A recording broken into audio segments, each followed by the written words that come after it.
창세기 6장 9절에 노아는 의인이요 당세의 완전한 자라고 했고, 한번 찾아봅시다. 창세기 6장 9절.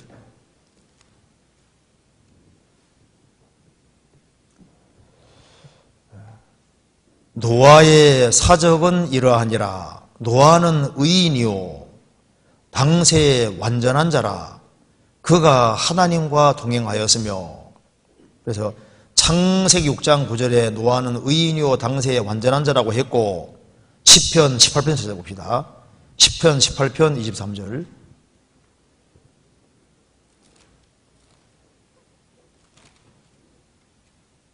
23절. 내가 또한 그 앞에 완전하여 나의 죄악에서 스스로 지켰나니. 여기도 그 앞에 완전하여라는 말씀하셨는데, 하나님 앞에서 완전한 것이 무엇인지 궁금합니다. 그리고 어떻게 하면 하나님 앞에 완전한 자가 될 수 있을까요? 이거 참 좋은 질문이잖아요.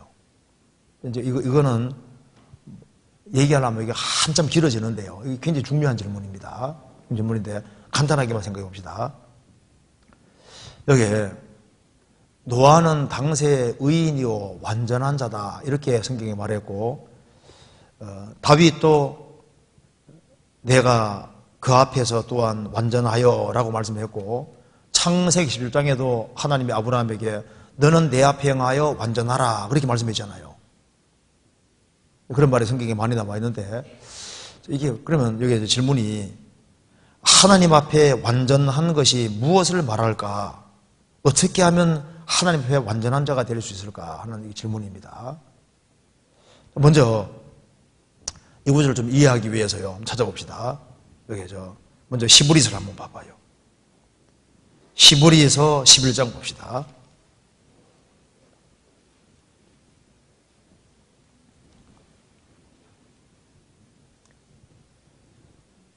(11장) 4절 봅시다.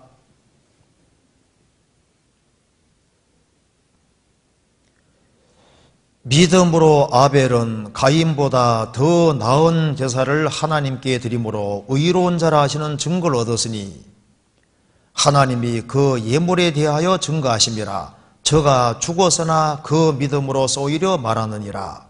믿음으로 에녹은 죽음을 보지 않고 옮기웠으니 하나님이 저를 옮기우심으로 다시 보이지 아니하니라. 저는 옮기우기 전에 하나님을 기쁘시게 하는 자라는 증거를 받았느니라. 7절 같이 읽겠습니다. 믿음으로 노아는 아직 보지 못하는 일에 경고하심을 받아 경외함으로 방주를 예비하여 그 집을 구원하였으니, 이로 말미암아 세상을 정죄하고 믿음을 좇는 의의 후사가 되었느니라.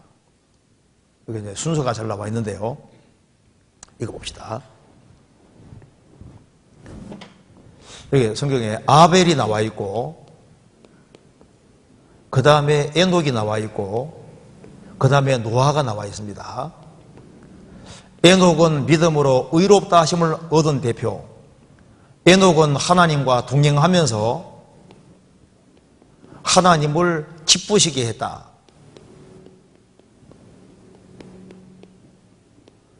노아는 하나님과 동행하면서 하나님과 함께 함께 일했습니다. 동력하면서 방주를 지었습니다. 그러니까 이게 진행 순서를 보여주고 있는 겁니다.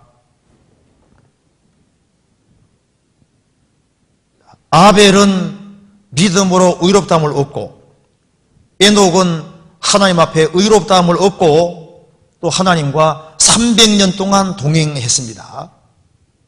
근데 노아는 믿음으로 의롭다함을 얻고 하나님과 같이 동행하면서 하나님의 일을 했습니다. 방주 짓는 일을 했잖아요. 그러니까 이게 이제 점점 진행이 된 겁니다. 그래서 노아는 의인이요 구원을 확실히 받고, 그리고 그 당대의 완전한 자다, 당세의 완전한 자다, 그렇게 표현했다고 말입니다. 그걸 당세의 완전한 자라, 그 완전했다는 말이 보통 영적분에는 블레임리스라고 했는데요. 책망받을 것이 없었다. 책망받을 것이 없고 그는 순전했고 책망받을 것이 없고 온전했다. 주님 보시기에 합당했다 그런 뜻입니다. 그래서 여기에 시편 18편 23절에서도 내가 그 앞에 완전했다는 말도 하나님 앞에 책망받을 것이 없었다. 블레임리스로 보통 이렇게 번역이 되어 있습니다. 그래서 여기에 너는 내 앞에 행하여 완전하다. 그것도 블레임리스라고 이렇게 했습니다.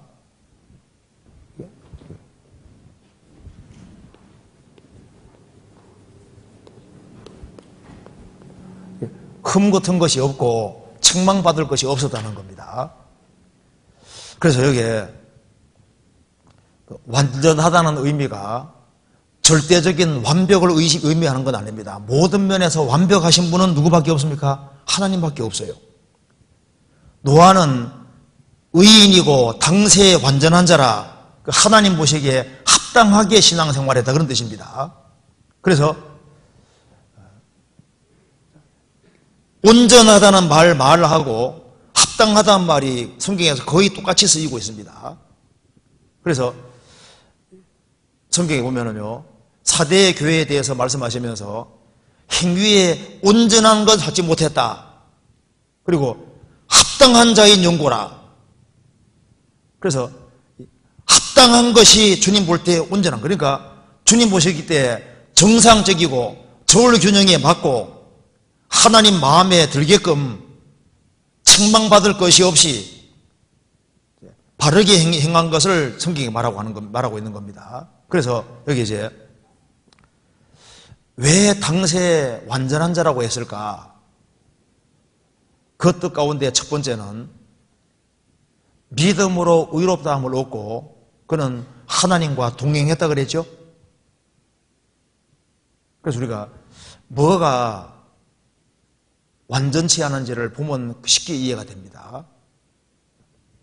하나님과 동행할 수 없는 상태는 주님 볼 때 바람직한 것이 아닌 거예요. 그래서 여기 노아는 하나님과 동행했다 그랬죠? 동행하면서 방주를 지었습니다. 성경 찾아봅시다. 요한일서. 죄 속에서는 동행이 안 됩니다. 요한일서 1장 보시겠습니다.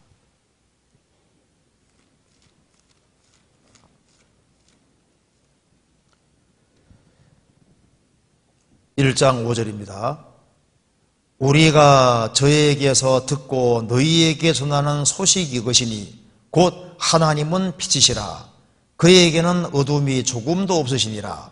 만일 우리가 하나님과 사귐이 있다 하고 어두운 가운데 행하면 거짓말을 하고 진리를 행치 아니하며거니와 저가 빛 가운데 계신 것 같이 우리도 빛 가운데 행하면 우리가 서로 사귐이 있고 그 아들 예수의 피가 우리를 모든 죄에서 깨끗하게 하실 것이요. 이 말씀에서 하나님과 동행했다는 말은 하나님이 빛 가운데 계신 것 같이 빛 가운데 걸을 때 이게 사귐이 되는 거예요. 빛 가운데 걷는다는 것은 잘못을 전혀 범하지 않느냐 그런 뜻이 아니라 잘못된 것이 드러날 때마다 그것을 처리하는 것이 주님 보실 때 깨끗한 상태인 겁니다. 방이 청결하다는 것은 먼지가 안 떨어지고 안 떨어지는 게 아니잖아요. 쓰레기 안 떨어지는 게 아닙니다. 떨어지는 때마다 정리하고 치우면 그게 정결한 거예요. 그러니까 우리가 하나님과 동행하는 데 있어서 부족한 것이 있을지라도 주님께 지적받으면 즉시 돌이킬 때 계속적으로 사귐이 되는 겁니다. 그래서 에녹도 하나님과 동행했고 노아도 하나님과 함께 동행했습니다. 그런데 자기 죄를 고집하고 그렇게 하면은 사귐이 안 되고 동행이 될 수가 없는 거예요. 그리고 하나님과 동행했다는 것은 하나님이 가는 길을 같이 걸어간 거니까 순종했다는 말이 포함되어 있는 겁니다. 그러니까 하나님 보시기에 완전했다 그 말 속에 첫 번째 들어간 것은 죄에서 구별되어 살았다 그 뜻인 겁니다. 자기 죄를 고집하지 않았다 그 뜻이 여기 들어가 있는 거예요. 그리고 또 한 가지는 주님과 동행했다는 말씀 속에 동행하는 것은 주님이 가는 곳에 같이 따라가는 거니까 주님 말씀에 순종하는 것이 포함되어 있습니다. 그러니까 노아는 그 당대에 죄에서 구별됐고 하나님 말씀 앞에 순종하는 삶을 살았다 그 말입니다. 그래서 순종하는 삶을 살아갈 때 그것이 주님 볼 때 책망할 것이 없고 합당한 것이 되고 주님 볼 때 완전한 자, 올바른 자가 되는 겁니다. 그래서 노아는 하나님 명령하신 대로 다 준행했습니다. 그리고 노아는 하나님과 그 당대의 완전한 자라 그러죠. 하나님이 시키는 걸 다 했는데 한번 생각해 보세요. 100년 안쪽에 걸려서 노아 방주 지을 때 얼마나 많은 비난이 있었겠어요. 그런데 노아는 하나님 말씀대로 의를 전파하면서 그 많은 비난을 그대로 신앙 때문에 다 견디고 묵묵히 남이야 뭐라 하든 말든 관계없이 묵묵히 치욕코 방주를 만들어내는 것 봐요. 그는 철저하게 순종하는 삶을 살았기 때문에 주님 보실 때 크게 책망받을 것이 없었다 그 말입니다. 다윗도 내가 주님 앞에 완전하게 행했다는 것은 주님 앞에 책망받을 것이 없었다는 거예요. 왜 그렇게 되냐 하면은 마음 자체가 발랐기 때문에 그런 거예요. 그래서 온전한 마음과 온전한 행위는 연결이 되어 있는 겁니다. 성경에서 봅시다. 시편 119편입니다.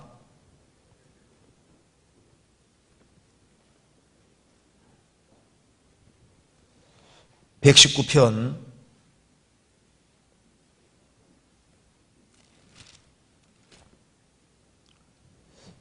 1절부터 6절까지 같이 한번 읽어보겠습니다. 같이 읽겠습니다. 행위 완전하여 여호와의 법에 행하는 자가 복이 있으며 여호와의 증거를 지키고 전심으로 여호와를 구하는 자가 복이도다. 실로 저희는 불을 행치 아니하고 주의 도를 행하나도다. 주께서 주의 법도로 명하사 우리로 근실히 지키게 하셨나이다. 내 길을 굳이 정하사 주의律를 지키게 하소서. 내가 주의 모든 계명에 주의할 때에는 부끄럽지 아니하리이다.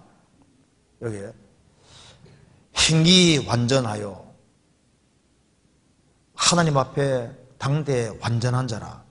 행위 완전하여 여호와의 법에 행하는 자가 복이 있으며, 행위 완전하여 여호와의 법에 행하려면은 그 바탕 속에 뭐가 있어야 될까요? 여호와의 증거를 지키고 전심으로 여호와를 구하는 자가 복이도다. 그래서 전심이 있을 때 행동도 온전하게 나타나게 되는 겁니다. 그래서 이 신앙은 액세서리가 아닙니다. 성경이 말씀하기를 너의 마음을 다하고 성품을 다하고 뜻을 다하고 목숨을 다해서 하나님 사랑하라고 하잖아요. 그래서 전심이 있을 때 행동도 주님 볼 때 온전하게 나타나게 되는 겁니다. 그래서 사대교회에 대해서 말하기를 내 행위에 온전한 것을 찾지 못하였노라. 그런데 그 중에 합당히 행하는 사람이 있다. 그 합당하다는 것이 온전하다는 겁니다. 정월 균형에 맞다 그 말입니다. 주님은 우리를 위해서 완전히 모든 걸 희생하셨기 때문에 우리도 전심으로 주님을 따를 때 행동이 바르게 나타나게 되는 거예요. 전심으로 여호와를 구하는 자가 복이도다. 실로 저희는 불의를 행치 아니하고 주의 도를 행하는도다. 부정과 긍정이 나와 있죠. 실로 저희는 불을 행치 아니하고 죄에서 구별되고 주의 도를 행하는도다. 주님 명령하시면은 행하는 거예요. 노아는 하나님이 시키는 것을 묵묵히 했습니다. 왜 그게 가능하냐면은 전심으로 마음이 하나님 앞에 정말 가 있기 때문에 행실이 바르게 나타나게 되고 주님이 시키는 걸 묵묵히 다 하게 되잖아요. 4절 주께서 주의 법도로 명하사 우리로 근실히 지키게 하셨나이다. 내 길을 굳이 정하사 주의 율례를 지키게 하소서. 그 다음 같이 읽겠습니다. 내가 주의 모든 계명에 주의할 때에는 부끄럽지 아니하리이다. 그래서 주의 모든 계명에 주의하는 것이 행위 완전한 겁니다. 그래서 문화 비유 보면 나오잖아요. 한 사람은 한 문화로 10문화 남겼습니다. 예수님 말씀하시기를 내가 지극히 작은 것 승성했다. 큰 것뿐 아니라 작은 것까지 소홀하지 않았다 그 말입니다. 5문화 남긴 사람은 지극히 작은 것에 주의한 것은 아니었습니다. 굵직굵직한 건 했는데 철저하게 한 건 아닌 거예요. 그래서 내가 주의 모든 계명에 주의할 때는 부끄럽지 아니하리이다. 그래서 당세 완전한 자라는 것은 그는 하나님 앞에서 그 신앙이 그 사람의 전부고, 그렇기 때문에 전심으로 하나님을 정말 구하고 그리고 하나님 뜻에 정말 순종하기를 원했기 때문에 그는 하나님이 말씀하시는 걸 뭐라 했습니까? 다 준행하였더라. 창세기 찾아봅시다. 창세기 6장 끝에 봅시다. 6장 22절.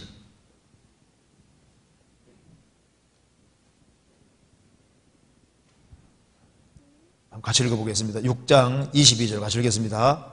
노아가 그와 같이 하되 하나님이 자기에게 명하신 대로 다 준행하였더라. 다 준행하였더라. 왜 주님 말씀하신 것은 철저하게 다 했을까요? 그가 하나님 앞에 온전한 마음을 가지고 있었던 겁니다. 하나님을 크게 생각했던 겁니다. 그래서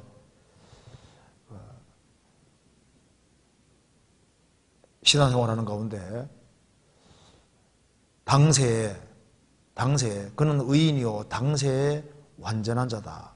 주님 앞에 책망받을 것이 없었다고 말입니다. 주님이 시키는 걸 다 하니까. 그래서 하나님과 동행하면서 방주를 지었잖아요. 그래서 동행했으니까 그는 죄에서 철저하게 구별이 되고, 그리고 하나님이 가시는 곳에 항상 바짝 따라다녔던 거예요. 하나님과 동행, 하나님이 그 사람과 동행하냐? 그가 하나님과 동행했다고 되죠. 하나님과 동행했다는 것은 하나님이 가는 곳에 같이 따라다니는 거니까 하나님과 마음이 연결되어 있는 거예요. 그런 하나님의 원함이 뭔지를 알고 그 하나님의 원함을 쫓아서 그 뜻에 철저하게 순종하는 길을 살았던 겁니다. 그래서 주님께서 당세의 완전한 자다, 온전한 사람이다 이렇게 표현을 하고 크게 책망받을 것이 없었다 그 말입니다. 다윗도 이제 그렇겠다고 성경에 되어 있잖아요. 그래서 이 모든 것의 바탕에는 하나님을 향한 확실한 신앙과 전심이 바탕에 있는 겁니다. 그래서 우리가 구원받을 때도 전심으로 주를 찾고 찾으면 주를 만나고, 구원받고 난 이후에도 전심, 마음을 다 하면은, 그러면은 이제 주님께서 힘을 주시는 걸 깨달아갈 수 있는 거예요. 그래서 주님이 싫어하는 것 중에 하나가 두 마음이잖아요. 두 마음은 온전한 것이 아닙니다. 마음에 우상이 들어오면 두 마음이 될 수 있는 거예요.